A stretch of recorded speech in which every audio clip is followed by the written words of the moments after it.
Imagine this. It's November 24, 1971, and you are settling into your seat on Northwest Orient Flight 305. Just a regular Wednesday afternoon flight from Portland to Seattle.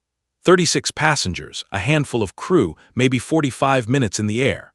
You've got a newspaper folded in your lap, you're thinking about Thanksgiving tomorrow, and honestly, you're mostly concerned about whether you remembered to lock your front door. But let me paint the scene for you, really put you there. Because what happens next? It's going to rewrite everything you thought you knew about that flight, about D.B. Cooper, about what's possible. The plane is one of those Boeing 727s, all avocado greens and burnt orange upholstery, that distinct smell of recycled air and cheap coffee.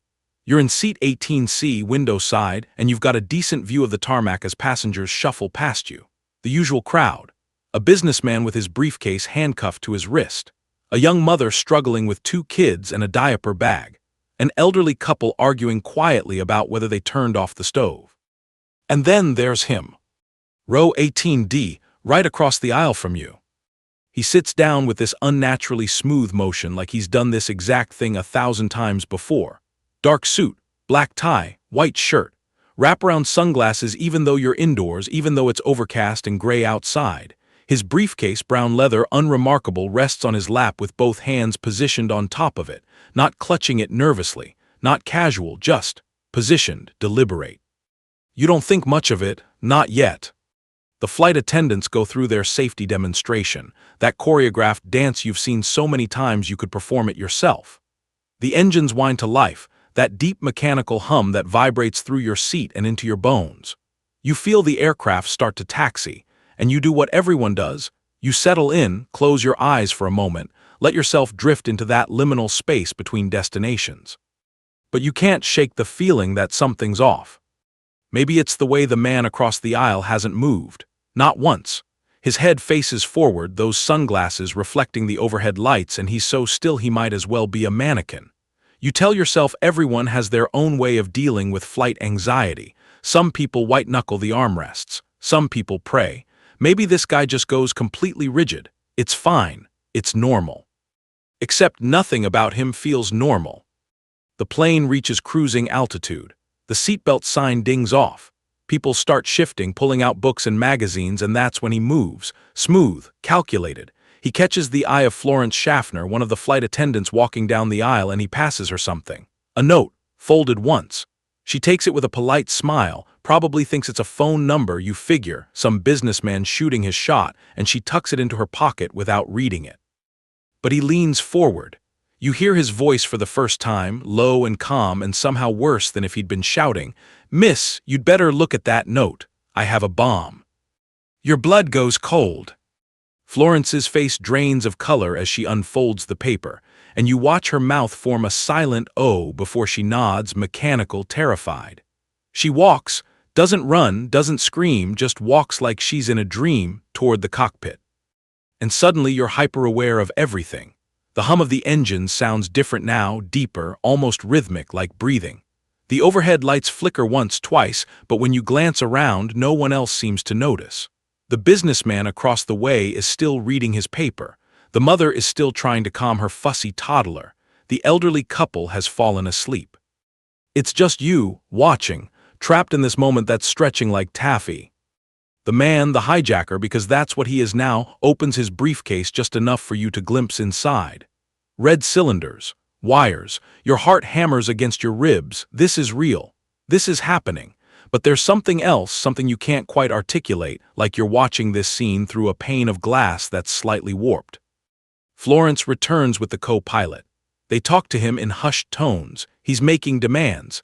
$200,000, 4 parachutes, fuel truck standing by in Seattle. His voice never rises above conversational volume, never loses that eerie calm. It's like he's ordering room service, not committing a federal crime. And then he looks at you. Not a glance, not an accidental meeting of eyes.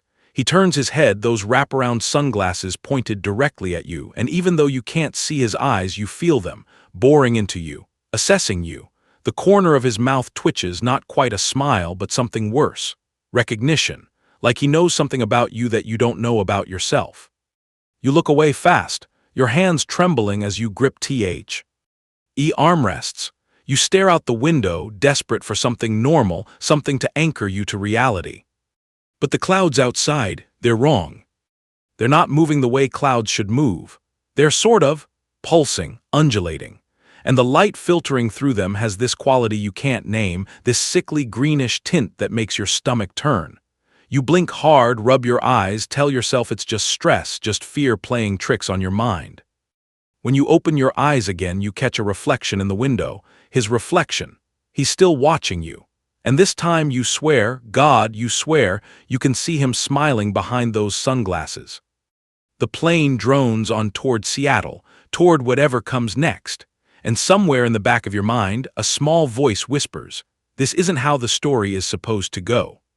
You're trying to stay calm. You really are.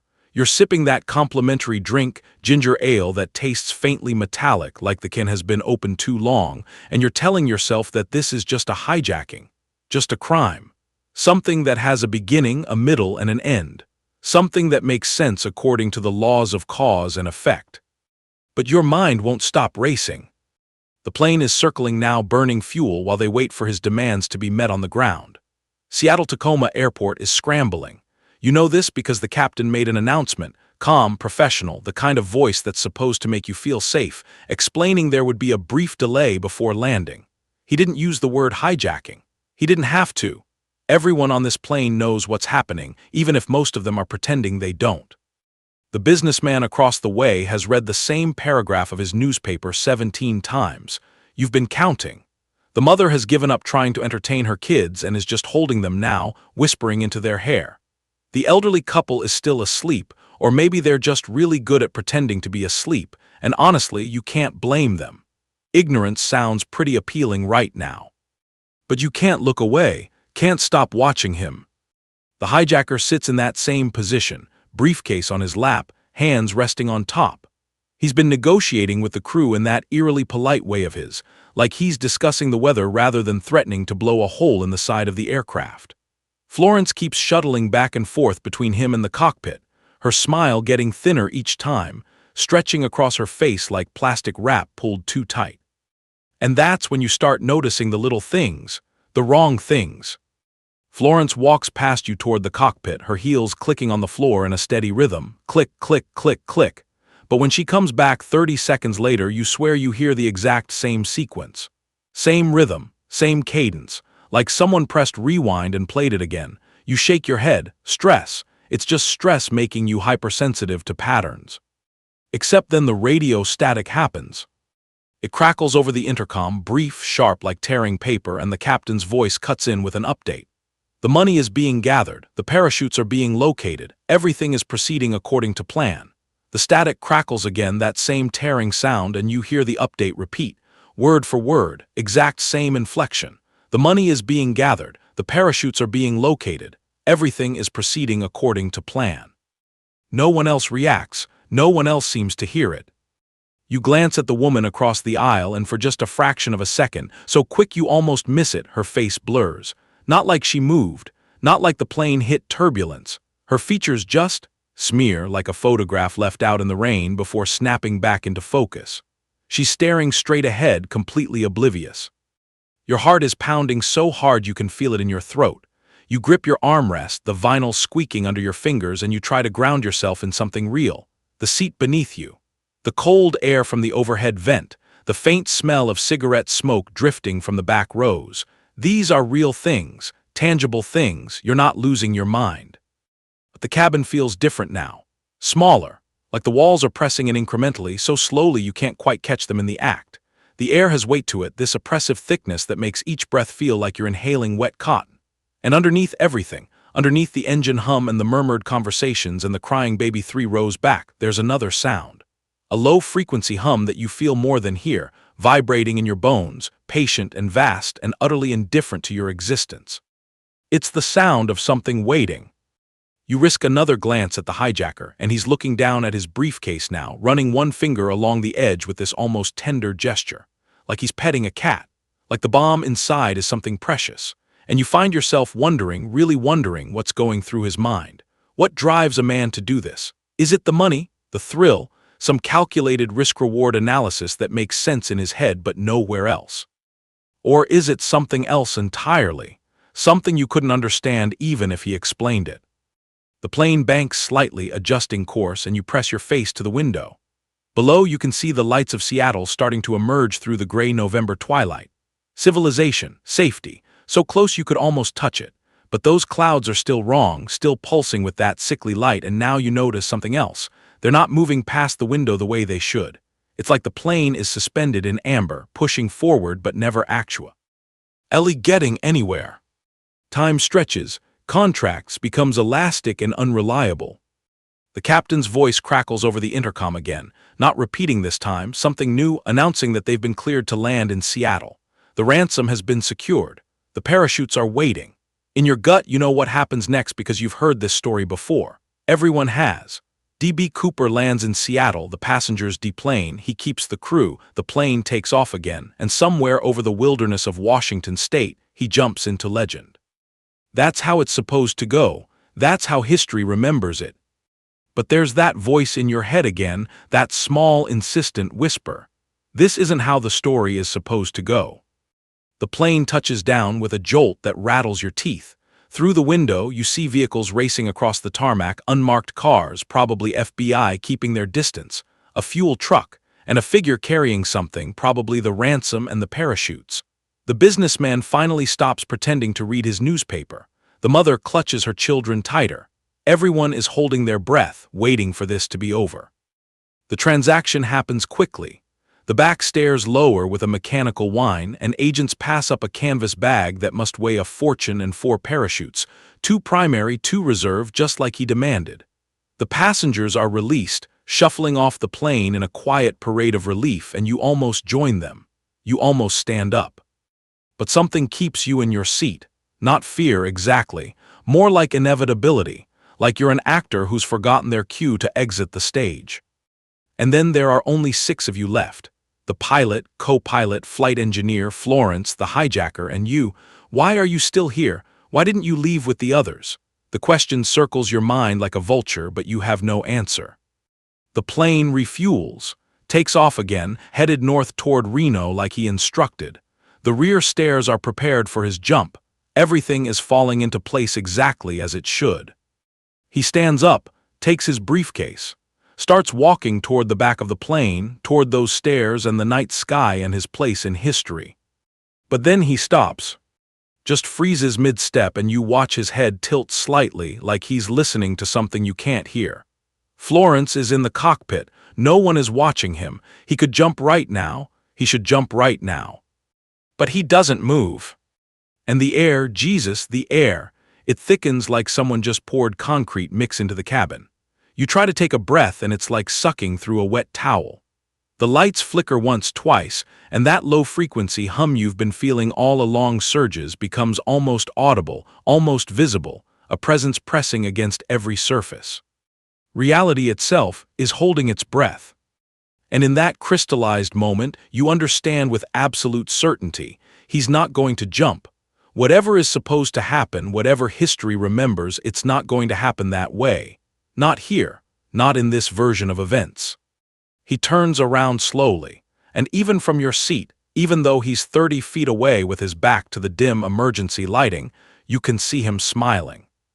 Okay, picture this. You're gripping your armrest so hard your knuckles have gone white, watching him standing there at the back of the plane with that canvas bag full of $200,000 and one of those parachutes strapped to his back.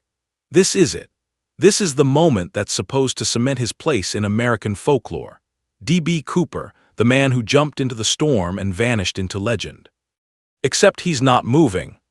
He just stands there, perfectly still, facing the rear of the aircraft where the stairs should lower, where the November night should come rushing in with all its cold fury. You can hear Florence's breathing from the galley behind you, quick, shallow, terrified. The cockpit door is open a crack, and you catch a glimpse of the flight crew looking back, waiting, probably praying for this to be over. Then he moves, finally.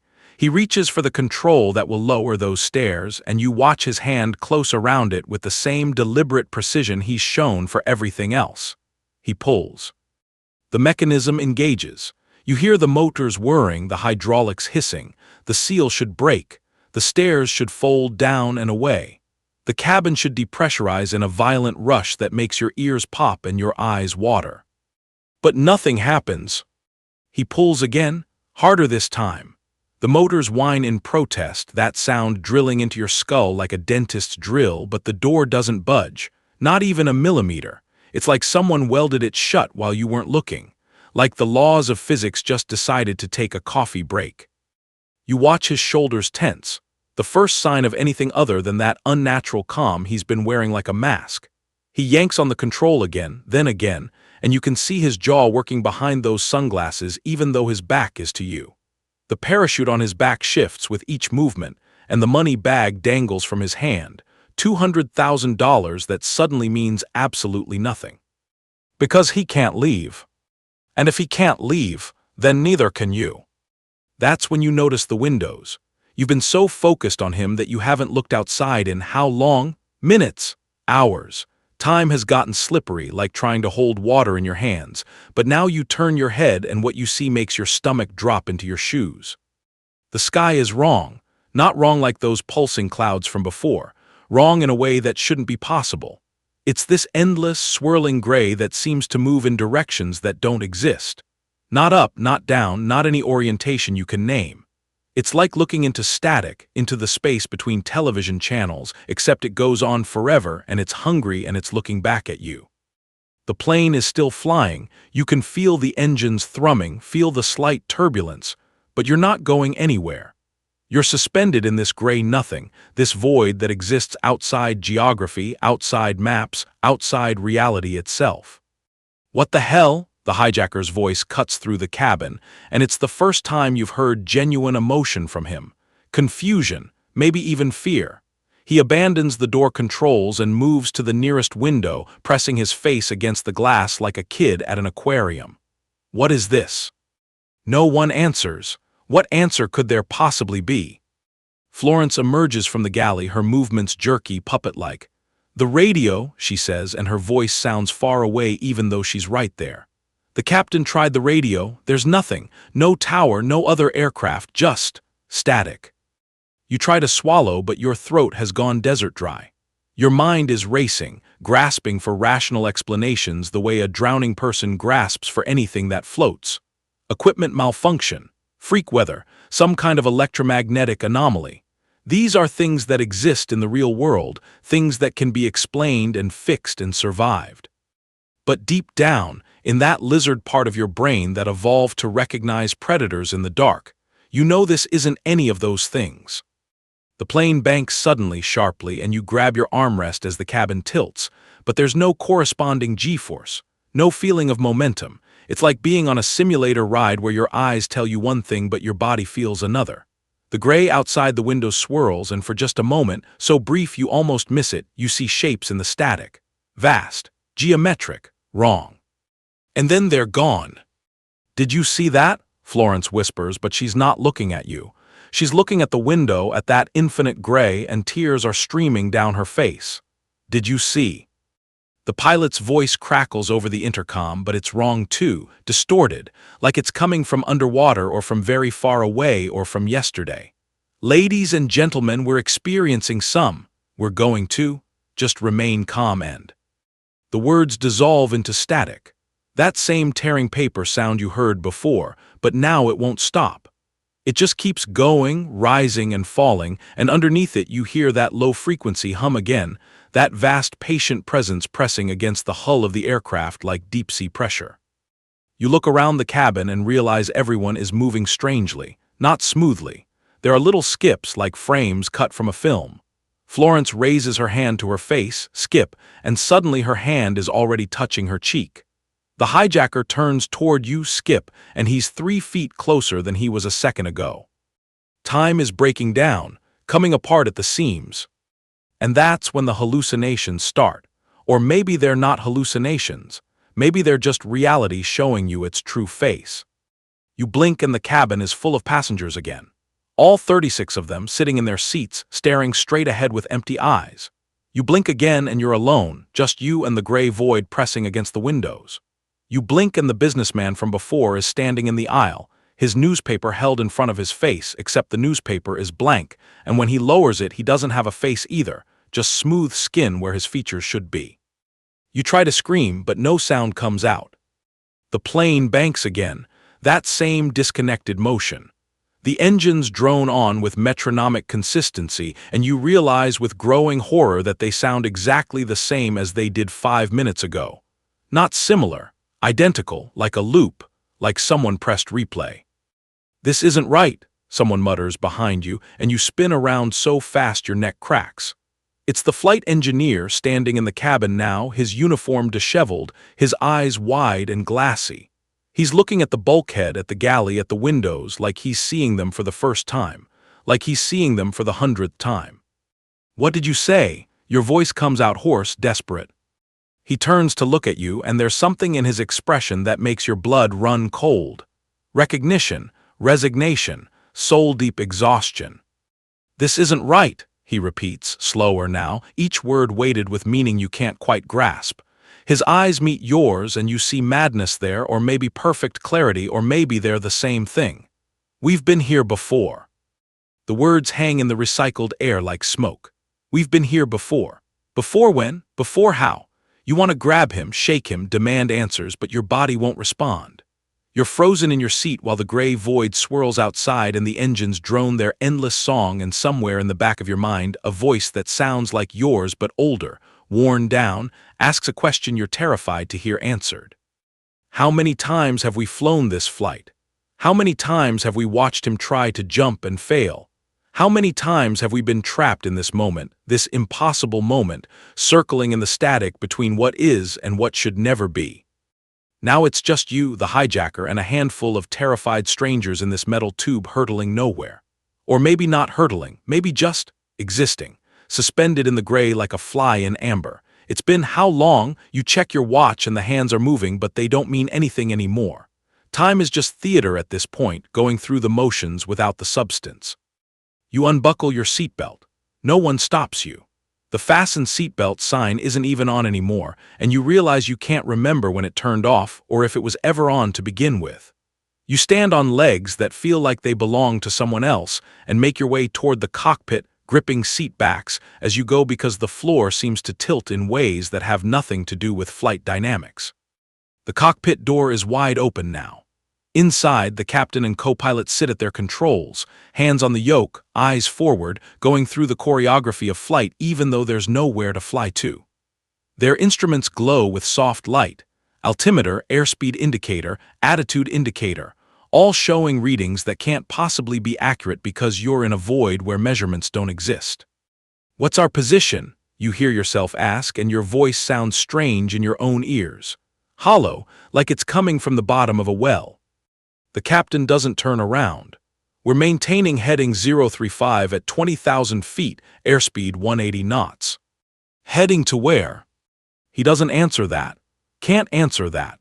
Because heading implies direction, and direction implies destination, and destination implies that space still works the way it's supposed to. You try the radio yourself. Reach past the co-pilot. He doesn't acknowledge you, just keeps his death grip on the yoke and grab the handset.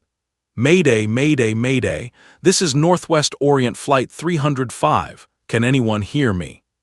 Static, pure white noise that sounds almost like whispers if you listen too closely, so you stop listening.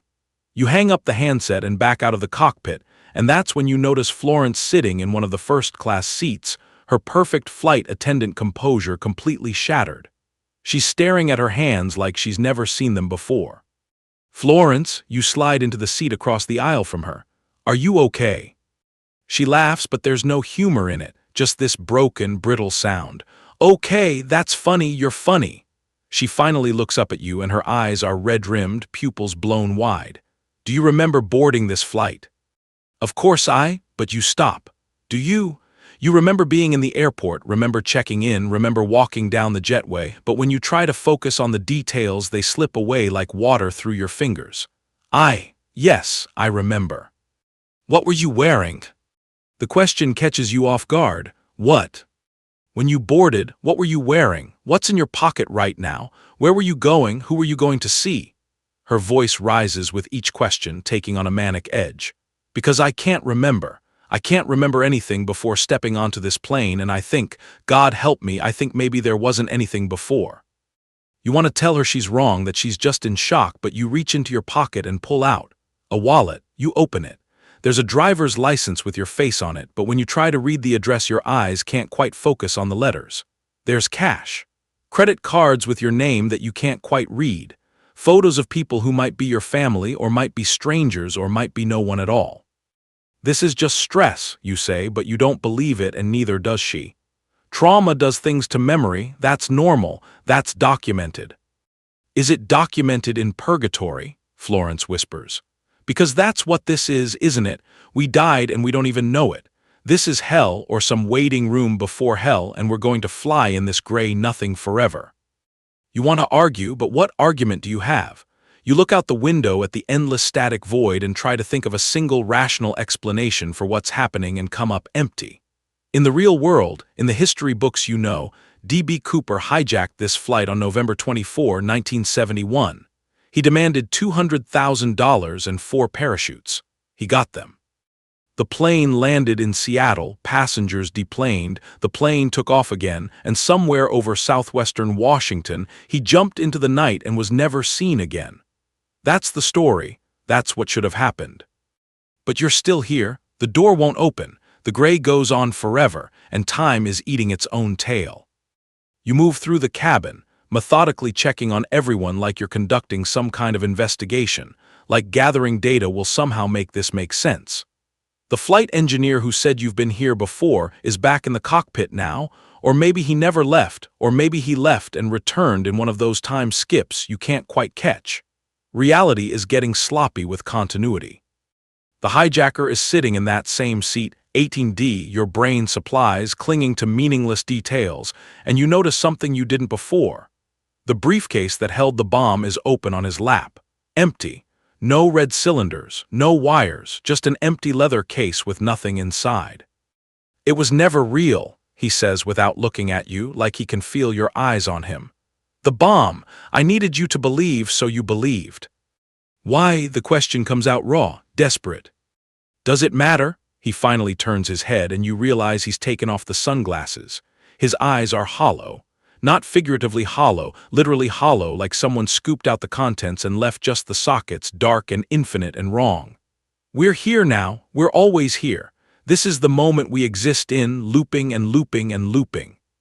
You back away, your hip hitting the armrest of someone's seat, and he stands up. Moves toward you with that same deliberate precision, and every cell in your body is screaming at you to run, but there's nowhere to run to. Just the cabin, just the gray, just this pocket of impossible existence. Do you know what the investigators found? He asks conversationally, like you're discussing baseball scores. In the real timeline, I mean, the one we're not in. They found some of the ransom money years later buried in the sand along the Columbia River. Rubber bands rotted, bills were deteriorating. They never found me, though, never found a body, never found a parachute, never found any evidence I survived or died. I just vanished. Why are you telling me this? Your voice cracks. He stops right in front of you and you can smell him now, not cologne or sweat or anything human. He smells like ozone, like the air before a lightning strike. Because in this timeline I didn't vanish. I stayed, we all stayed, and we're going to keep staying. His hand reaches out, you flinch, but he just touches your shoulder, gentle as a father comforting a child, and when he speaks again his voice is wrong. It's coming from behind you and beside you and inside your skull, reverberating through your bones. We're not landing, he says, and his hollow eyes reflect your terrified face back at you in duplicate. Ever. And the worst part, the part that makes your bladder clench and your knees go weak, is that you can feel the truth of it. Feel it settling into your marrow like frost. You're trapped. You've always been trapped. This flight is your eternity. But why does his voice sound like it's coming from inside your head? Why does it sound like your own thoughts wearing someone else's inflection? And why, when you look past him toward the other passengers, do they all have their eyes closed now, lips moving in silent, synchronized rhythm, like they're praying or chanting or saying something you desperately need to hear? All right, things are getting seriously twisted now. You're back in your seat. When did you sit down again? and Florence is walking down the aisle with a drink cart, that same plastic smile stretched across her face like it's been stapled there. She stops at your row.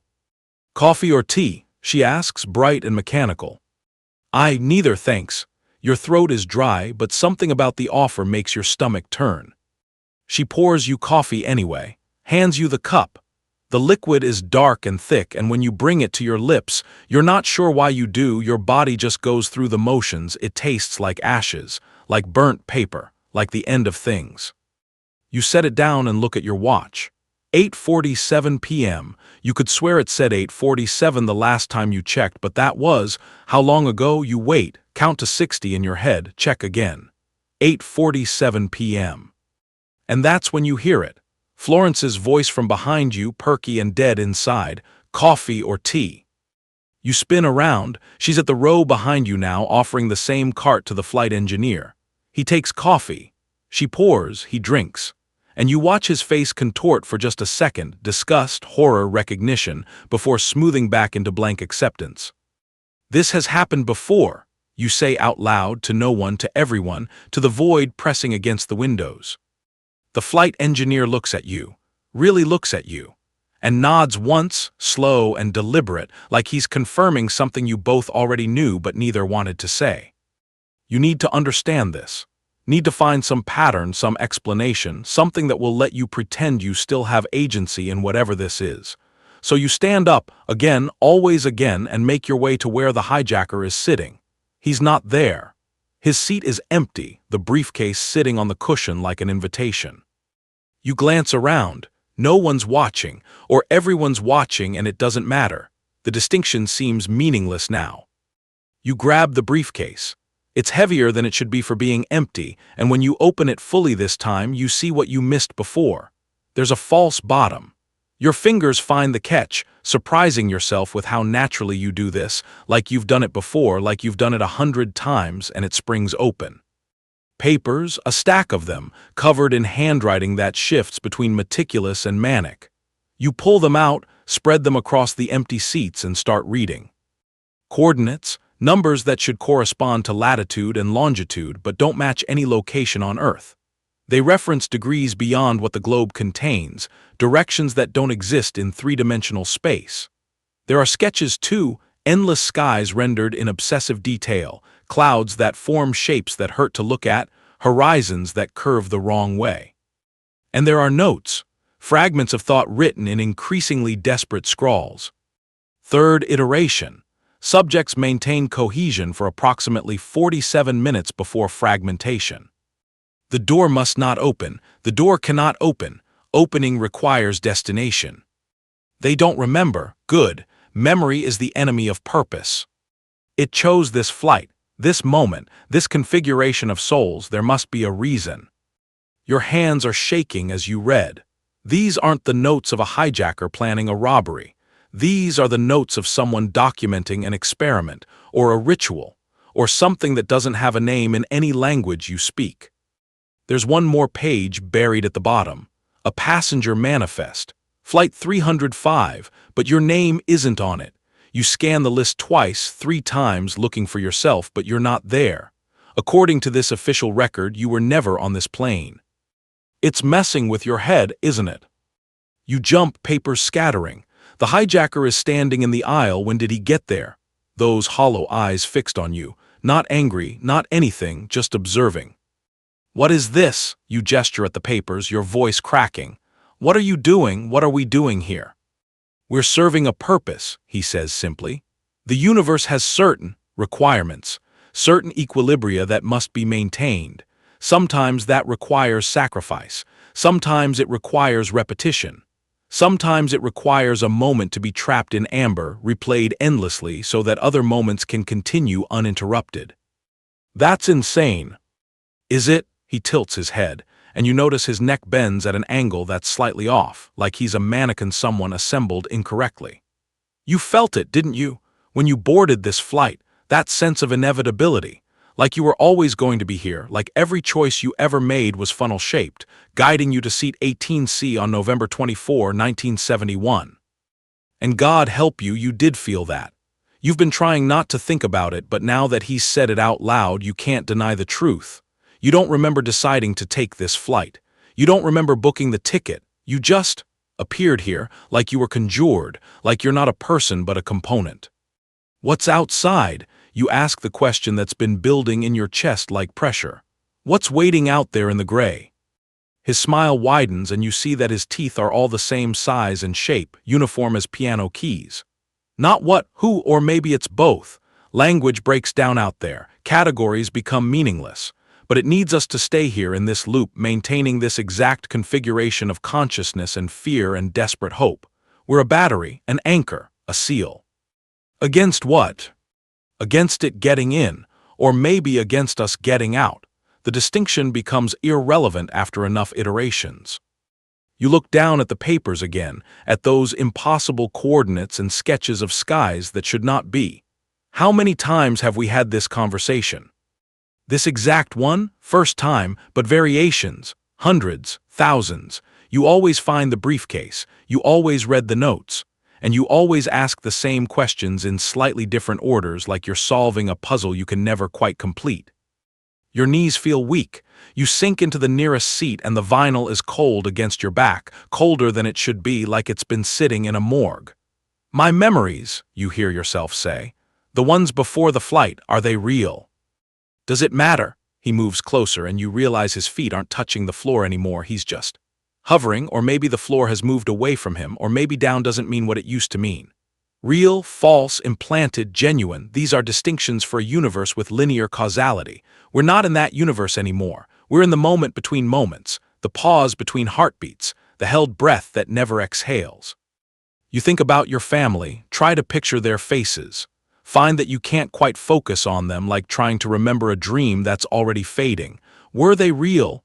Are you real? Is any of this? Florence screams. It's sudden and sharp and completely unexpected, and when you look at her, she's staring at her hands again. But this time her fingers are longer, stretched, too many joints, and they're still growing, knuckles popping into existence like bubbles in boiling water. It's starting earlier this time, the hijacker observes clinically. The degradation usually takes another 40 minutes before physical manifestation begins. The loop is compressing, accelerating. You stand up, back away from him, from Florence, from all of it. What happens when it compresses too much? What happens when there's no loop left? He looks at you with those hollow, infinite eyes, and for the first time, you see something that might be pity. Then the seal breaks, he says, and what's waiting outside stops waiting. You grab his arm, it's solid, real, or at least a convincing simulation, and demand, "Why? Why this flight? Why me? Why any of this?" He doesn't pull away, just stands there letting you grip him, and when he speaks his voice is inside your head again, underneath your thoughts, speaking from the place where your fears live. You think this is about money, he says, and his mouth isn't moving, but you hear him perfectly. It's about what's waiting outside, and it's coming for you next. His words hang in the air like smoke, and you're standing there face to face with D.B. Cooper. Except he's not D.B. Cooper anymore. Not really, not in any way that matters. He's just another prisoner wearing a dark suit and hollow eyes, and for the first time since this nightmare began, you see something in him that mirrors what you're feeling. Fear? What did you mean? Your voice comes out steadier than you feel. What's coming for me? He turns away, running a hand through his hair, and the gesture is so profoundly human after everything you've witnessed that it almost breaks you. The nothing, he says, and his voice is just his voice now, not that invasive echo in your skull. That's what I call it anyway. Language fails when you try to describe something that exists in the spaces between existence. It's vast, uncaring, patient, and it's been circling this plane since the moment I pulled that door handle and nothing happened. You said we're a seal, a battery. What does that mean? It means this flight, this specific configuration of people in this specific moment experiencing this specific terror, is creating something it needs, an anchor point, a liminal space between what is and what isn't. We're stuck here, looping, degrading, because our suffering maintains a barrier, keeps it from bleeding through into the world we left behind. Florence has stopped screaming. Her hands have returned to normal, or maybe they were always normal and you imagined the stretching. You can't be sure anymore. She's huddled in a seat, rocking slightly, and the flight engineer is beside her, whispering something you can't hear. You need to do something? Anything. Standing here philosophizing about cosmic horror while reality falls apart isn't going to save you, so you make a decision. Everyone, you call out, louder than you intend, your voice cutting through the oppressive hum of the engines. Everyone, we need to talk. We need to figure out what's happening and how to stop it. The captain emerges from the cockpit. The co-pilot. The flight engineer looks up. Florence wipes her eyes, and slowly, reluctantly they gather. 5 people, 6 counting you, all that's left of Northwest Orient Flight 305, all that exists in this pocket of impossible space. We need to search the plane, you say, surprised at how take charge you sound. Everything, every inch. There has to be something, some clue, some way out. There isn't, the hijacker says, but without conviction. I've been through every iteration, I've looked. Then we'll look again, together. Maybe 6 sets of eyes see something 1 set missed. The flight engineer nods slowly. The kid's right. Sitting around waiting to dissolve into nothing isn't exactly a winning strategy. So you split up. You take the hijacker. You're not letting him out of your sight and start at the rear of the plane, the area near those stairs that refuse to open. The captain and co-pilot check the cockpit instruments. Florence and the engineer take the midsection. And that's when you start finding the wrongness. It's subtle at first. You run your hand along the wall panel and the metal feels warmer than it should, like it's generating its own heat. You pull back a section of torn upholstery. When did that tear happen? And underneath the aluminum shows veins, actual veins, or something that looks like veins. They pulse with a faint bioluminescent light, blue-green and sickly, pulsing in rhythm with that omnipresent hum. Jesus Christ, you breathe. The plane is adapting, the hijacker says from behind you. Or maybe we're adapting, or maybe the barrier between plane and void is thinning. It's hard to tell anymore what's causing what. You touch one of the veins and immediately regret it. The sensation that floods through you isn't pain exactly. It's wrongness, alien geometry pressing against your consciousness. The feeling of being observed by something so vast that your entire existence is less than a mote of dust in its awareness. You jerk your hand back, gasping. Don't touch them, he says, too late. They're connection points, roots. It's growing into our space and we're growing into its space, and eventually there won't be any distinction. You're about to respond when you hear Florence shouting from the midsection. You and the hijacker rush forward, and what you find makes your stomach turn. She's standing in front of the galley, pointing at something. At nothing. At empty space where you could swear someone was standing a second ago. He was here, she's saying, voice climbing toward hysteria. The businessman, the one with the briefcase handcuffed to his wrist. He was right here, we were talking, and then he just faded.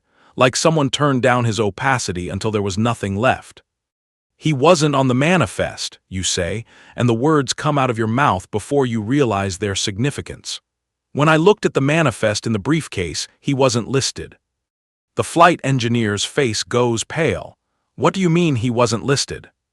None of them were. The other passengers, the ones who deplaned in Seattle, according to the official record, they were never here.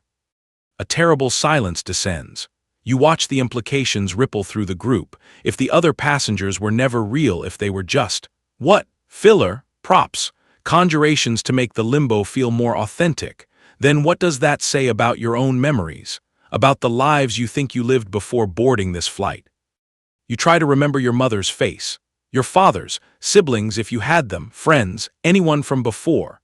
And the images come, but they're like photographs left too long in the sun, faded and generic. Stock photos of what a mother should look like, what a childhood should contain. The details slip away like water through your fingers the moment you try to focus on them. I don't remember, you whisper. I don't remember my life before this. Neither do I, Florence says, and there are tears streaming down her face again. I thought I did, but now that I'm trying, really trying, there's nothing there. Just impressions, feelings, but no actual memories. The co-pilot sinks into a seat. We're not real, we were never real, we're just constructs, scaffolding for the limbo. No, the captain says firmly, desperately. No, we have to be real. I have a wife, 2 daughters, I remember their names, Sarah and Emma, I remember. But his voice cracks because he's realizing the same thing you all are. Names without faces, concepts without substance. The skeleton of a life with no flesh on the bones. The hijacker watches this deterioration with something like pity. You were real once, or you would have been real in a timeline that doesn't exist anymore. The void needed raw material to construct this limbo, so it pulled threads from adjacent possibilities, potential yous, almost yous, and it wove you into existence just long enough to serve its purpose. You sink down against the wall, next to those pulsing veins that might be the only real thing left, and you feel yourself fragmenting. If you're not real, if your memories are implanted, if your entire existence is just a byproduct of cosmic horror needing a battery, then what are you? What is there to save? But even as despair threatens to swallow you whole, something in you rebels. Because whether you were real or constructed or dreamed into being, you're experiencing this. The fear is real. The desperate need to survive is real, and maybe that's enough.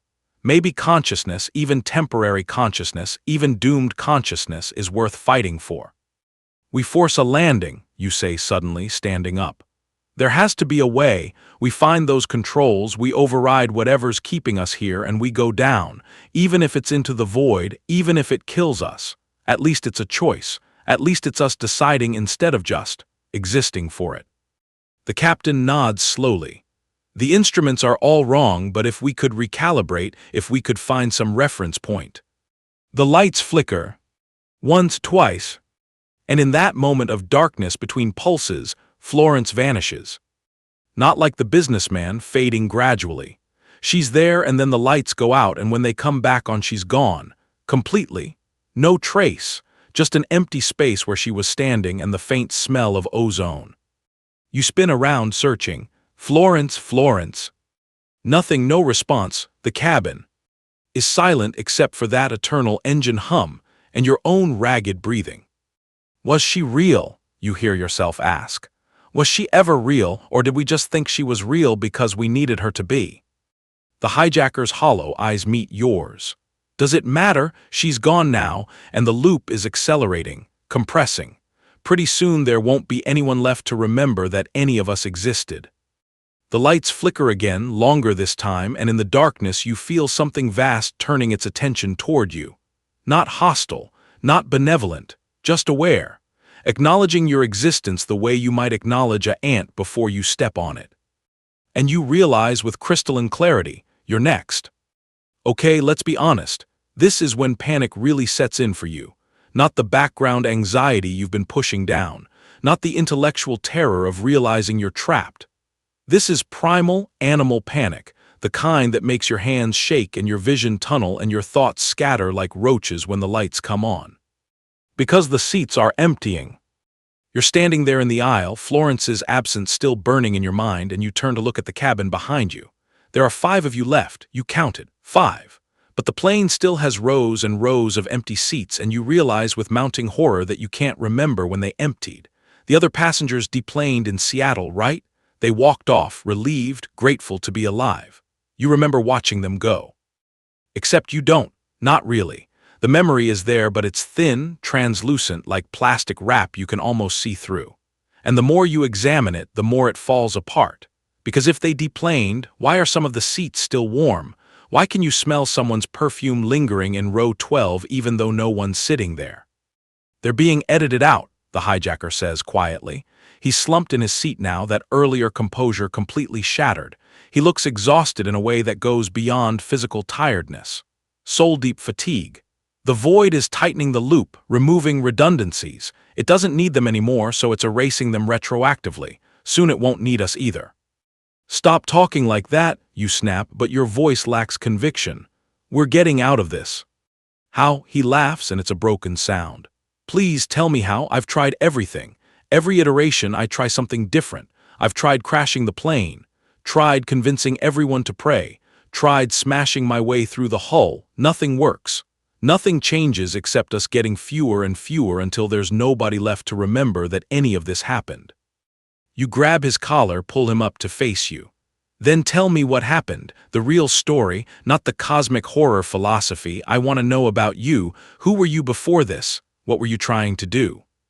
His hollow eyes meet yours, and for a moment you see past the void-touched otherness to the man underneath. I was nobody, he says softly. Just a guy who made bad choices and ran out of options. I owed money to people who don't forgive debts. Had a daughter I couldn't support. A wife who left because I couldn't get my shit together. This hijacking, it was supposed to be simple. Get the money, disappear, maybe set up something for my kid under a fake name, so she'd at least have a future even if I couldn't be in it. So what went wrong? I don't know. The anguish in his voice is raw and real. I pulled that handle and the stairs wouldn't open, and then everything went sideways. The sky went wrong. The radio went dead, and I felt it, this presence noticing us, examining us, deciding that we were useful, that this moment, this flight, this specific configuration of terror and hope and desperation was exactly what it needed. He reaches into his jacket and pulls out more papers, his hands trembling. I started finding notes in my pockets, in the briefcase, written in my handwriting, but I didn't write them. Instructions, observations, like I'm not just trapped here, I'm being used to document it, to study it, to understand the nature of the seal we're maintaining. You take the papers, more of those sketches, but these are different, more detailed. They show the void as a vast emptiness that exists in the gaps between universes, feeding on the boundaries where realities press against each other. And sometimes, rarely, it finds a moment, a crisis point, a nexus of possibility where it can insert itself, where it can claim a pocket of space-time and hold it in suspension, using the consciousness trapped inside as a kind of anchor. It's not evil, the hijacker continues, and there's something almost pleading in his tone, like he desperately needs you to understand.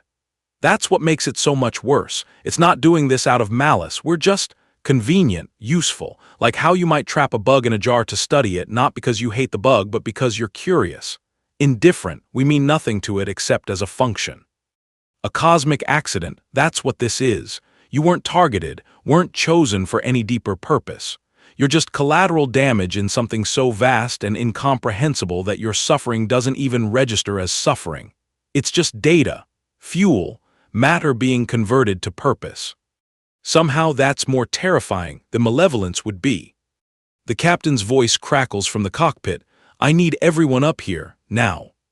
You and the hijacker exchange glances and make your way forward. The captain, co-pilot, and flight engineer are all staring at the instruments, faces ashen. The altimeter is dropping, the captain says. We're losing altitude even though the engines are maintaining thrust and the attitude indicator shows level flight. That's physically impossible. We're descending into it, the flight engineer whispers. The void, it's not outside the plane anymore, we're sinking into it. And that's when you notice the walls. They're thinning, the solid aluminum is becoming translucent, and through it you can see, or rather, you can see the absence of seeing. The nothingness outside isn't black. Black is a color, a presence. This is the absence of presence, the negation of existence, and it's getting closer, pressing against the hull like water pressure at the bottom of the ocean. Oh God, the co-pilot gasps. Oh God, I can see it, I can see through it. It goes forever. There's nothing out there, nothing at all.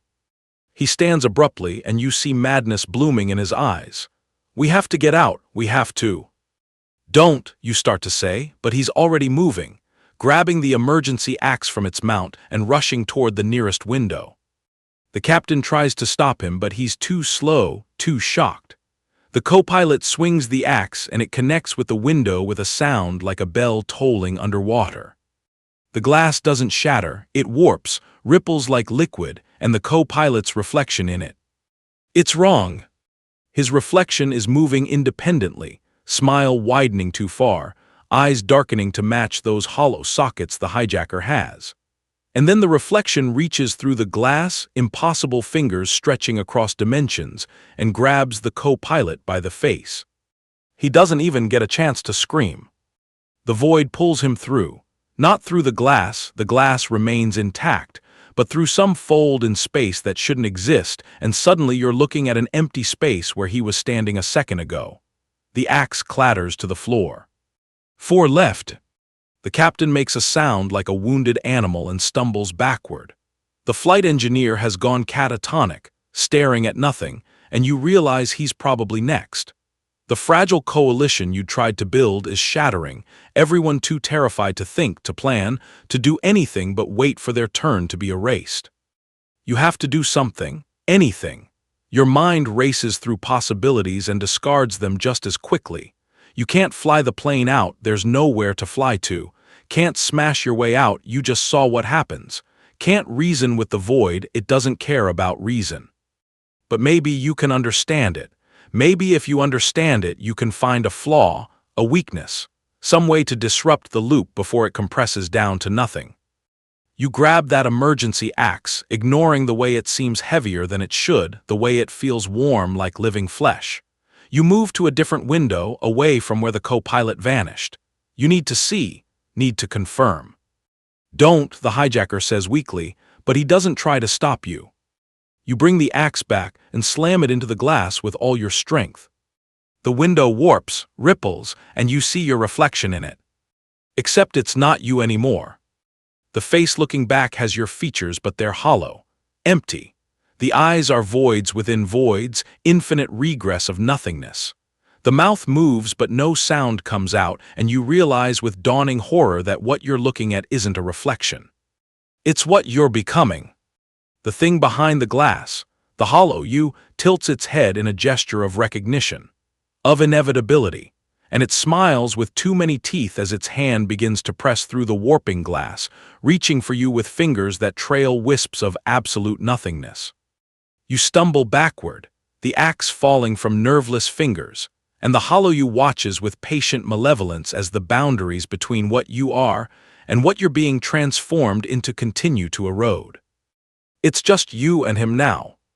The captain vanished sometime during what you think was the last hour. Time has become unreliable, stretching and contracting like taffy, and the flight engineer simply wasn't there when you looked for him. No dramatic exit, no void reaching through glass. Just gone, edited out of the narrative like the void decided his part in the story was complete. So it's down to the two of you and the man who was supposed to be D.B. Cooper. The last souls in this flying coffin that's slowly coming apart at the seams. And when I say coming apart, I mean it literally. You're sitting in the cabin, what's left of it, and you watch as a rivet pops loose from the wall with a sound like a gunshot. The metal around it doesn't tear, it dissolves. Pixel by pixel, atom by atom, the aluminum just ceases to exist, and through the growing hole you see what's on the other side. Stars, but not stars like you know them. These are wrong stars, burning in colors that don't belong in any spectrum human eyes should perceive. They pulse and writhe, and you have the overwhelming sense that they're not light years away. They're right there, close enough to touch, close enough to swallow you whole if you let yourself fall into them. It's accelerating, the hijacker says from across the aisle. His voice is raw, tired. He's taken off his suit jacket and loosened his tie, and without the professional criminal costume, he just looks like what he is. A middle-aged man who made bad choices and is paying a price so far beyond the crime that it would be funny if it wasn't so horrifying. How long do we have? You ask, and you're surprised by how calm you sound. Maybe you've moved past fear into some kind of acceptance, or maybe you're just too exhausted to panic anymore.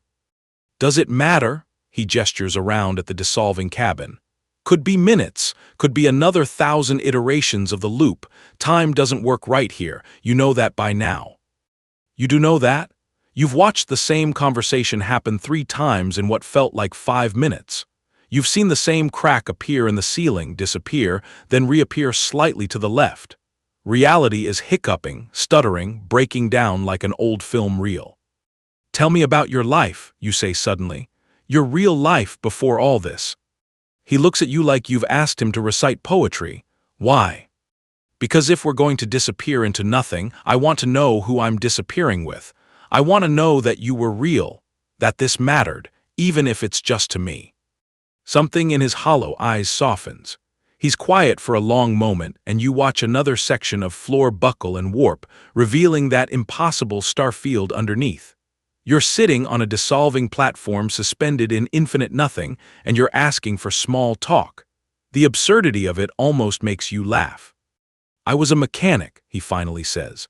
Aircraft mechanic, actually. Ironic, right? I understood how these things worked, how to keep them in the air, and I couldn't keep my own life from crashing. He pauses, runs a hand through his hair. Had a daughter, Katie. She was 7. Smart as hell, loved dinosaurs, wanted to be a paleontologist. Her mother left me when I started drinking too much, gambling too much, making promises I couldn't keep. You were trying to get money for her, you say. It's not a question. I was trying to be someone she could be proud of, even from a distance. Even if she never knew it was me. I thought, God, this is stupid. I thought if I could pull off one big score, I could set up a trust fund or something. Make sure she had opportunities I never gave her, be a ghost dad who actually provided. You nod slowly. I get it. Do you? Do you have kids? No, the word comes out harder than you intended. I don't have anything, that's the problem. He waits and you realize he's giving you space to share. Equal exchange, so you do. I worked in an office, you say, and hearing yourself describe your life, your maybe life, your constructed life feels surreal. Data entry, 8 hours a day of typing numbers into spreadsheets that fed into other spreadsheets that nobody ever looked at. I was good at it, efficient, invisible. I'd go home to an apartment that I never bothered decorating because why bother? I'd eat dinner alone, watch TV, sleep, do it again. Sounds lonely. It was safe, you correct. Lonely implies wanting something different. I just existed, never took risks, never said the things I wanted to say to people, never asked out the person I had a crush on at work because what if they said no, never applied for the job I actually wanted because what if I wasn't good enough. I lived my entire life in the margins, making myself small, and you know what the worst part is? What? I can't even remember if that's real. If that life actually happened, or if the void made it up when it needed someone to fill seat 18C, but real or not, it feels true.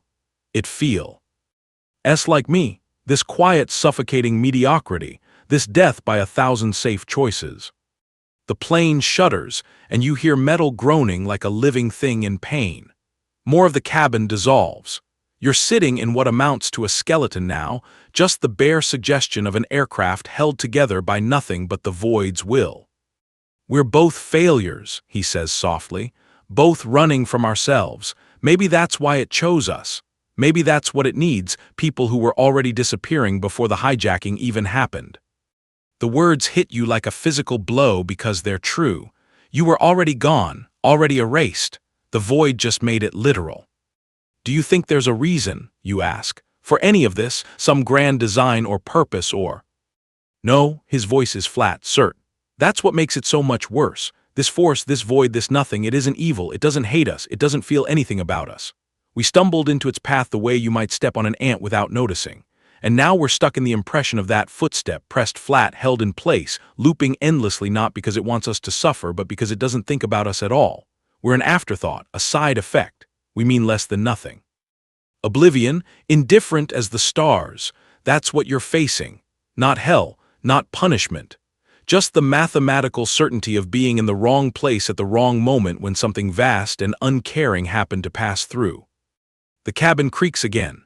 Through the gaps in reality, you see your reflections in the void, dozens of them, hundreds, all the iterations of yourself across all the loops, stacked like transparent images overlapping.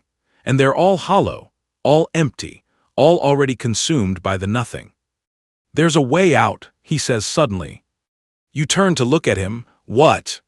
He reaches down and picks up the canvas bag. The ransom. $200,000 that meant everything an hour ago and means less than nothing now. He opens it and the bills inside are changing, dissolving, becoming something else. You see equations written on them in handwriting that shifts between his and yours and something that isn't human at all. Formulas, instructions, a map written in the language of void space. I've been studying it, he says. Every loop I learn a little more, piece together a little more. The notes I find in my pockets, they're not from the void, they're from me, future me, past me. All the me's that have existed in all the iterations, leaving breadcrumbs for myself. What did you learn? He pulls out a single bill. On it is written a simple phrase, become boundary. The void needs a seal, he explains.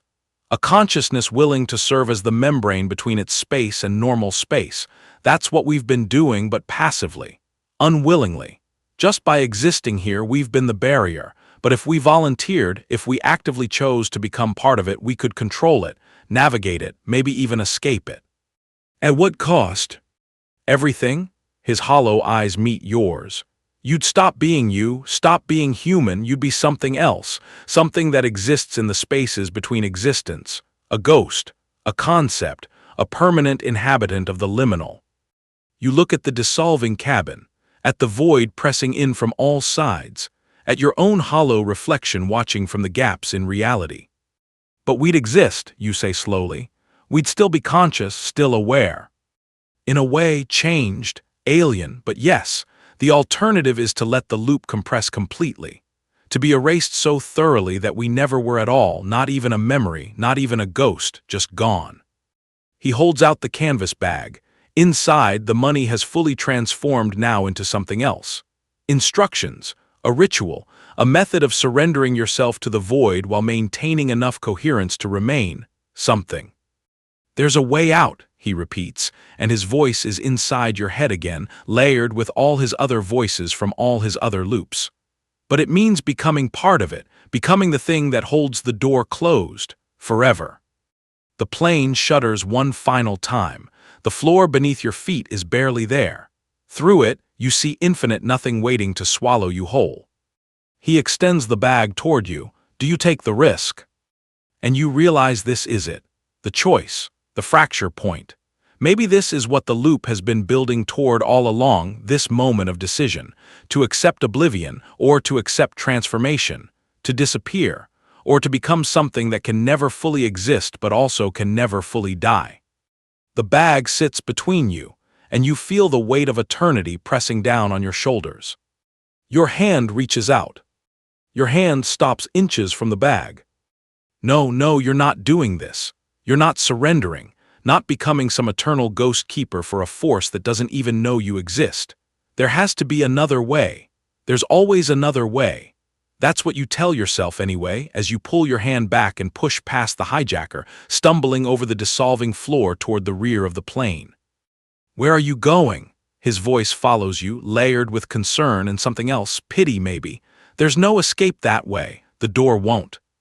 I have to try, you shout back, and you hear the hysteria creeping into your voice. I have to do something. I can't just accept this. I won't. The rear stares. The mechanism that failed before. But maybe if you're desperate enough, determined enough, willing enough, maybe reality will break in your favor just this once. You reach the control panel. Your hands find the lever. And with every ounce of strength you have left, every particle of defiance in your dissolving soul, you pull. The motors engage. The hydraulics scream. And this time, something gives. The seal breaks with a sound like reality tearing, and the stairs begin to lower, and wind comes howling in, except it's not wind, it's something else, something that tastes like static and sounds like emptiness, and you stumble to the edge and look out, and you're staring at the cabin. Your cabin, Flight 305, except you're standing at the front now, looking down the aisle at passengers who weren't there before, and they're all watching you with empty eyes, and you realize with slowly mounting horror that you're holding something. You look down, black briefcase, sunglasses in your other hand, a note already written and folded in your pocket. No. Ladies and gentlemen, you hear yourself say, except it's not your voice, it's his voice, it's every hijacker's voice layered together. I have a bomb. The loop has turned inside out. You're not experiencing the hijacking, you're performing it. And the worst part is that you understand why you're doing it. You feel the motivations flowing through you like they're your own. The desperation, the calculation, the cold certainty that this is your only option, that you've been backed into this corner by your own failures, that this moment has been inevitable since the day you were born. You walk down the aisle and you sit in seat 18D, and Florence approaches with that professional smile, and you order bourbon and ginger ale, and you watch the passenger in 18C. The passenger that's also you, the real you, the you that's watching this happen, and you see the recognition in their eyes. They know. You both know. You're the same person experiencing different sides of the same nightmare. The loop is accelerating, someone says, but you can't tell if it's the hijacker's voice or your voice or the voice of the void itself. It's folding in on itself, compressing. You're experiencing all iterations simultaneously now. And suddenly you're in the cockpit, hands on the yoke, watching instruments spin backward. You're in the galley pouring coffee that turns to ash. You're in the passenger seat watching yourself hijack the plane. You're the hijacker watching yourself watch yourself. You're everyone and no one, and the boundaries between identities are dissolving faster than the plane's structure. Visions cascade through your fragmenting consciousness. Not memories, possibilities, what-ifs, the lives you could have lived if you'd made different choices. You see yourself asking out that coworker. The date goes well, you fall in love, get married, have kids, build a life that matters. But then the vision shatters and you see yourself asking them out and they say no, and you retreat deeper into yourself and die alone and unloved. You see yourself applying for that dream job, getting it, thriving, becoming someone you're proud of. But then the vision fractures and you see yourself applying and being rejected and taking it as confirmation of every fear you've ever had about yourself. You see yourself taking risks, speaking truth, living authentically. And you see yourself failing, being ridiculed, losing everything. Every possible version of your life plays out in fast forward, and they all end the same way, here, on this plane, in this loop, because this is where you were always going to end up. This is the only truth, the only certainty. Do you understand now? The voice comes from everywhere and nowhere. Not words, just a drone that resonates in your bones in the hollow spaces where your identity used to be. It's not speaking to you, it's speaking through you. You are the echo, not the source, just the echo. The void isn't a being, isn't conscious, isn't anything that can be reasoned with or understood. It's just the space where things end. The silence after the music stops, the nothing that exists between some things. And you've been caught in its resonance, vibrating in plaque. Creating the illusion of meaning where there is none. Your worst fear realized that you were never real to begin with, that your entire existence was just noise in the void, static in the silence, an echo of something that never mattered. The cabin is fracturing like glass now. Huge cracks spreading across every surface, and through them you see infinite variations of the same moment, the same flight, the same people, the same terror playing out in endless permutation. You see yourself making the choice to become part of the void. You see yourself refusing. You see yourself jumping. You see yourself staying. And in every variation, the outcome is the same: consumption. Please, you beg, though you're not sure who you're begging. The void, God, yourself. Please, there has to be something, some way out, some meaning, some point to any of this. The drone intensifies. Not cruel, not kind. Just utterly, cosmically indifferent. Your pleas mean as much to it as the pleas of an electron being annihilated in a collider. You're just particles following their trajectory toward inevitable dissolution. The hijacker appears beside you, or maybe you appear beside him, or maybe you've always been beside each other, trapped in the same moment from different angles. His hollow eyes meet yours, and you see infinite reflections stretching back forever. I tried to warn you, he says, and every version of him says it simultaneously, creating a chorus of regret. There's no fighting it, no escaping it, only the choice of how you dissolve. The plane is barely there anymore. You're standing on suggestions of floor, surrounded by implications of walls, breathing air that's mostly void. Your body feels translucent, unreal. You can see through your own hands to the nothingness beyond. This is it, the final moments, the last chance to decide who you are or who you were, or if you ever were at all. And that's when you see it. Through all the fractures, all the loops, all the dissolving iterations of reality, there's something that shouldn't be there. A light, not void light or wrong star's light, real light, warm, solid, impossible. It's far away, or maybe very close. Distance has lost all meaning, shining in the heart of the nothing like a single star in an empty universe. A point of coherence in the chaos. A place where reality still exists as something more than echo. Do you see it? You whisper, grabbing the hijacker's arm. Tell me you see it. I see it, he confirms, and his voice is raw with something that might be hope or might be the final hallucination before complete erasure. I've never seen it before. In any loop, it's new. New, that word carries impossible weight. In a place where everything repeats, where time has folded in on itself, where nothing changes, something new has appeared. An anomaly, a glitch, a possibility. Or a trap, the void's final cruelty. A false hope designed to make your dissolution more complete. The plane shudders one last time. You feel yourself coming apart at the seams, consciousness fragmenting into component parts. In seconds, maybe less, there won't be enough of you left to make any choice at all. The light pulses, beckons, promises nothing but also doesn't promise nothing, and in this place of absolute nothing, even that hint of ambiguity is everything. The rear stairs are still open, swinging free in the non-wind. One jump, one leap into the void toward that impossible light. It could be salvation, could be the ultimate trap, could be another loop, another iteration, another eternity of suffering. Or it could be something else entirely. The hijacker looks at you. You look at him.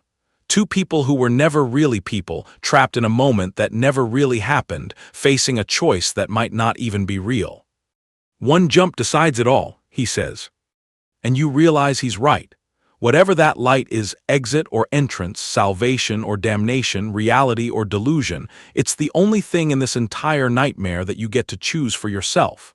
Not a response to the void, not a surrender to inevitability. An action, a decision, a final assertion that you existed enough to make a choice. You take his hand, he takes yours, and together what's left of you moves toward the edge of dissolution, toward the stairs that open onto nothing, toward the light that shouldn't exist. Your foot touches the first step. The void holds its breath. And you jump. You leap not with a parachute, but into the nothing itself. And for a moment, stretched or compressed, you can't tell, there's no sensation at all, no falling, no wind, no terror, just existence suspended in the space between states, like being the pause between two heartbeats that never resumes. Then you're tumbling.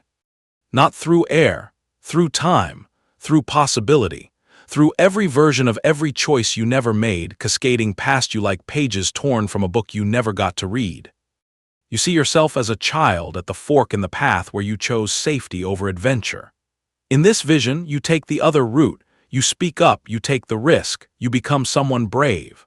The vision blooms with potential, then withers as you watch that brave version of yourself make new mistakes, face new regrets, end up just as lost but in different ways.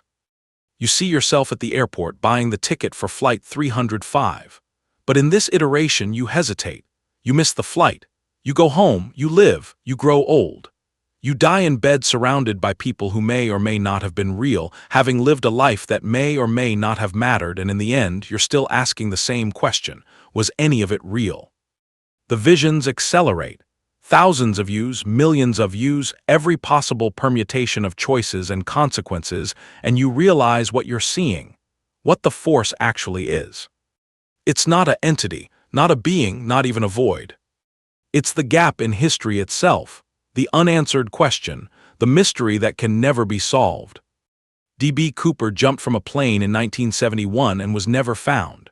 No body, no parachute, no definitive proof of death or survival, just an open wound in the historical record, a question mark that's been festering for decades. And questions like that, truly unresolvable mysteries, they create a kind of gravity, a pull.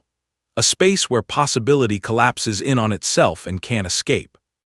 You're falling through that space now, the place where what if becomes what is, where speculation becomes reality, where every theory, every guess, every desperate attempt to explain the unexplainable exists simultaneously in sewer position, and the weight of all those competing narratives creates something that's almost alive. This is what swallows the forgotten. The space between what happened and what we can prove happened. And you've been living inside that space, trapped in the question itself, ever since the plane's trajectory diverged from the historical record. The hijacker is falling beside you, or above you, or you're falling beside him. Orientation has no meaning here, but you can see his face, and for the first time since his eyes went hollow, you see something human in them. Understanding, acceptance, maybe even peace. We were never going to solve the mystery, he says, or maybe you say it, or maybe you both think it simultaneously. Because we are the mystery, the living embodiment of the question that can't be answered. The light you jumped toward is getting closer, or you're getting closer to it, or it's getting closer to itself. But as you approach, you see it's not a light at all. It's an opening, a tear in the fabric of the question space, a place where the mystery thins enough that reality can bleed through. You reach for it, your fingers touch something solid for the first time in what feels like forever, and you pull yourself through. The transition is instantaneous and agonizing and gentle all at once. You feel yourself compress, expand, reform. The fragments of your identity that were scattered across infinite iterations snap back together like magnets finding their poles. You're whole again, or at least you're singular again. Whether that's the same thing, you're not sure. You open your eyes. You're lying on the ground, dirt beneath you, trees overhead. The smell of pine and rain and earth, real earth, solid earth, earth with a capital E that exists in consensus reality. You sit up slowly. Your body feels strange, like it's been reassembled from an instruction manual written in a language you don't quite speak. Everything's in the right place, but the connections are slightly off.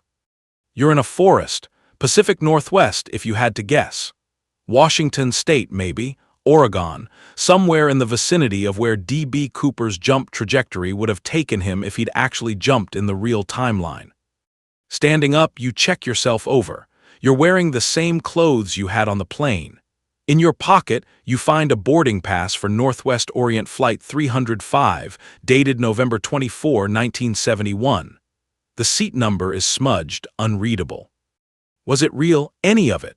The loop, the void, the dissolution, the choice? Or did you imagine the whole thing, a stress-induced hallucination brought on by surviving an actual hijacking? Did the plane land normally? Did you deplane with everyone else, go home, live your life, and dream this nightmare years later? You don't know, can't know, and that uncertainty sits in your chest like a stone. You start walking. Eventually you find a road. A car stops. The driver asks if you're okay, and you realize you don't know how to answer that question. You ask what year it is, and they look at you strangely but answer, 1971. November 25th, the day after the hijacking. They drive you to the nearest town. You see a newspaper. The headline reads, "Hijacker parachutes from plane, vanishes in storm." There's a sketch of the hijacker, those sunglasses, that dark suit, that calm expression. But when you look closely, really closely, you could swear the sketch looks a bit like you. You find a phone, call someone, you're not sure who, the memory is hazy, and tell them you're okay, that you were on the hijacked flight but you're safe now. They sound relieved but also confused, like they're not quite sure why you're calling or what you're talking about. You hang up and catch your reflection in a window. It's you, definitely you. But there's something in your eyes, a hollowness, a depth, a suggestion of infinite regress that wasn't there before. Days pass, then weeks, then months. You go back to your life, whatever that life was, but it doesn't fit quite right anymore, like putting on a shirt that's the correct size but the wrong shape. People interact with you normally, but sometimes they pause mid-sentence, looking confused, like they forgot why they were talking to you. Sometimes you catch them staring, and in their eyes you see a flicker of something, recognition, fear, uncertainty. You start having dreams, always the same dream. You're on a plane, it's flying through a gray void. And every time, just before you wake up, you hear that low-frequency hum, that vast patient presence, and you realize you never actually left. You're still there, you're always there. A part of you is permanently trapped in the question space, existing in superposition between the person who survived and the person who dissolved. And you'll never know which one you really are. That's the thing about mysteries. The real horror isn't in the answer. It's in learning that some questions are the answers, that the uncertainty itself is the resolution, that being trapped in what if is its own form of existence. On November 24, 1971, a man calling himself Dan Cooper hijacked Northwest Orient Flight 305. He demanded $200,000 and 4 parachutes. He got them. The plane took off again, and somewhere over southwestern Washington, he opened the rear stairs and jumped into the night. He was never found. No body, no parachute, no definitive proof of death or survival. Just a mystery that's been falling through history for over 50 years, pulling everything that gets too close into its gravity well, creating its own kind of limbo for anyone who tries too hard to solve it. And sometimes, late at night, when the world is quiet and the boundaries between what is and what might be grow thin, you wonder if that flight is still up there, still looping, still falling, still carrying passengers who don't remember boarding and can't imagine deplanding, suspended forever in the moment between takeoff and landing, between question and answer, between existence and erasure. You wonder if somewhere, in some version of reality, you never got off that plane at all. And the worst part, you'll never know for sure. That's the true horror of history's mysteries, not that they happened, not that we can't solve them, but that they create spaces in our collective consciousness where reality becomes negotiable, where the unanswered question grows teeth, where what if becomes a place you can get lost in and never find your way out. D.B. Cooper jumped from a plane and vanished. That's the fact. Everything else is speculation, theory, possibility. But what if the speculation itself became real? What if the act of wondering created something that could wonder back? What if there's a flight still circling in the space between what we know and what we can prove, and it's waiting for the next person to ask, what if, just a little too sincerely? What if that person is you? You can't shake the feeling that somewhere, right now, there's a plane flying through a gray void. That there are passengers aboard who think they're going home but are actually going nowhere. That the loop is still compressing, still accelerating, still consuming everyone who gets caught in its gravity. And maybe, just maybe, if you listen carefully on quiet nights you can hear it, that low-frequency hum, that patient, indifferent presence, getting closer.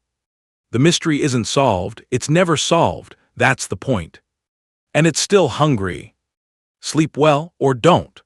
Because in the space between sleeping and waking, in that liminal moment where consciousness becomes negotiable, you might just find yourself in seat 18C, listening to an announcement about an unexpected delay, feeling that familiar dread building in your chest. History's horrors aren't in the past, they're in the gaps, in the questions, in the what-ifs that we can't resist exploring even when we know we shouldn't. And some gaps, once you fall into them, never let you go. But what if this flight is still out there, waiting for you, circling in the void between certainty and doubt, ready to claim anyone who wonders too deeply about unsolved mysteries?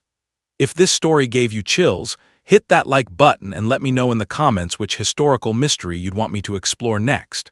Because history's greatest horrors aren't in what we know happened, but in what we'll never be able to prove.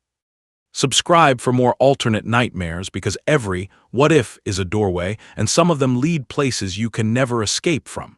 The question isn't whether the flight exists. The question is whether you're already on it and just haven't realized yet. Sweet dreams.